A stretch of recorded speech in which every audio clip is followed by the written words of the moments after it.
ഇറാനു നേരെ ആക്രമണം അമേരിക്ക തുടരുന്ന കാര്യം നമുക്കറിയാലോ. ഹോർമൂസിൽ ഇറാൻ തുറമുഖത്തേക്ക് പോയ കപ്പലിന് നേരെ US നടപടി ഉണ്ടായി. കൂടുതൽ കടുത്ത നടപടി വരും എന്നാണ് ട്രംപിന്റെ ഭീഷണി. അമേരിക്ക കൂടി തയ്യാറാകാതെ സമാധാനം സാധ്യമല്ല എന്ന് ഇറാൻ വ്യക്തമാക്കി.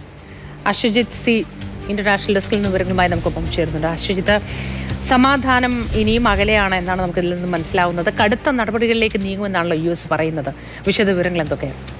മോത്തി, തീർച്ചയായും അത്ര ശുഭകരമായ വാർത്തയല്ല പങ്കുവെക്കാനുള്ളത്. കാരണം കഴിഞ്ഞ 5 ദിവസമായി അമേരിക്കയുടെ ആക്രമണം ഇറാനിൽ തുടരുകയാണ്. അത് കൂടുതൽ കടുക്കുന്നു എന്നതാണ് ഇന്ന് പുലർച്ചെ പുറത്തു വന്ന റിപ്പോർട്ടുകൾ പ്രകാരം മനസ്സിലാക്കേണ്ടത്. അതിലേറ്റവും പ്രധാനമായി എടുത്തു പറയേണ്ടത് ഹോർമുസിൽ അമേരിക്കയുടെ ആക്രമണം തുടരുന്നു എന്ന് തന്നെയാണ് ആശങ്കപ്പെടുത്തുന്നത്. ഹോർമുസിൽ കഴിഞ്ഞ ദിവസം ഇറാനു മേൽ അമേരിക്ക ഒരു ഉപരോധം ഏർപ്പെടുത്തിയിരുന്നു. അതായത് ഇറാൻ തുറമുഖങ്ങളിലേക്ക് പോകുന്ന കപ്പലുകളെ ആക്രമിക്കുമെന്ന ആ ഉപരോധം മുമ്പ് ഏർപ്പെടുത്തിയതാണ്. അത് വീണ്ടും തുടരുന്നു എന്നാണ് അമേരിക്ക പ്രഖ്യാപിച്ചത്. അത് പ്രകാരം ഇപ്പോൾ കഴിഞ്ഞ ദിവസമാണ് ഇറാൻ തുറമുഖത്തേക്ക് പോയ ഒരു കപ്പലിന് നേരെ, ഒരു എണ്ണ ടാങ്കറിന് നേരെ അമേരിക്കയുടെ ആക്രമണം ഉണ്ടായിരിക്കുന്നത്. മാത്രമല്ല ഇറാന്റെ ഒരു സൈനിക സംവിധാനത്തിന് നേരെയും, ഹോർമുസിൽ ഇറാന്റെ ഒരു സൈനിക സംവിധാനത്തിന് നേരെയും ആക്രമണം ഉണ്ടായതായി അന്താരാഷ്ട്ര മാധ്യമങ്ങൾ റിപ്പോർട്ട് ചെയ്യുന്നു. അപ്പോൾ ഹോർമുസ് വീണ്ടും കലുഷിതമാകുകയാണ് എന്നതാണ് നമ്മളെ ഏറ്റവും ആശങ്കപ്പെടുത്തുന്നത്. അതിന്റെ പ്രതിഫലനം തുടങ്ങി ഇന്ന് രാവിലെ തന്നെ കണ്ടിട്ടുമുണ്ട്. അതായത് ക്രൂഡ് ഓയിൽ വിലയിൽ കാര്യമായ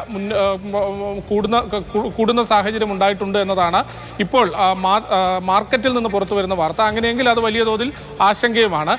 മറ്റൊരു പ്രധാനപ്പെട്ട കാര്യം, ഈ ഹോർമുസിൽ മാത്രമല്ല ഇറാനിലെ മറ്റ് പല മേഖലകളിലും അമേരിക്ക ആക്രമണം തുടരുന്നു. ബന്ദർ അബ്ബാസ്, അതുപോലെ കൊസം ഐലൻഡ്, അങ്ങനെ പല മേഖലകളിലും അമേരിക്ക ആക്രമണം തുടരുന്നു എന്നതുള്ളതാണ് ഇപ്പോൾ പുറത്തു വരുന്ന വാർത്തകൾ. അത്തരത്തിൽ വലിയ സംഘർഷമാണ് ഇറാനിലും പശ്ചിമേഷ്യയിലാകെയും ഇപ്പോൾ നിലനിൽക്കുന്നത്. മാത്രമല്ല കുവൈറ്റിലേക്കടക്കം ഇറാൻ തിരിച്ചടിച്ചതായും വാർത്തകൾ പുറത്തു വരുന്നു. അപ്പോൾ കാര്യങ്ങൾ വീണ്ടും സങ്കീർണമാകുകയാണ്, സംഘർഷഭരിതമാകുകയാണ്.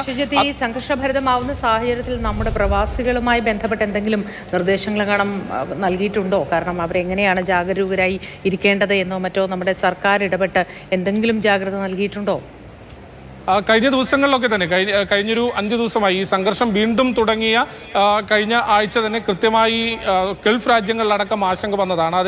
അത് പ്രകാരം വ്യോമ ഗതാഗത സംവിധാനത്തിലടക്കമൊക്കെ ചില നിയന്ത്രണങ്ങളൊക്കെ ചില ദിവസങ്ങളിൽ വന്നിരുന്നു. അത് പിന്നീട് മാറിയെങ്കിൽ പോലും ഇപ്പോൾ വലിയ ആശങ്കപ്പെടേണ്ട മുന്നറിയിപ്പുകളൊന്നും തന്നെ ഗൾഫ് രാജ്യങ്ങളിൽ നിന്ന് ബന്ധപ്പെട്ട് നൽകുന്നില്ല.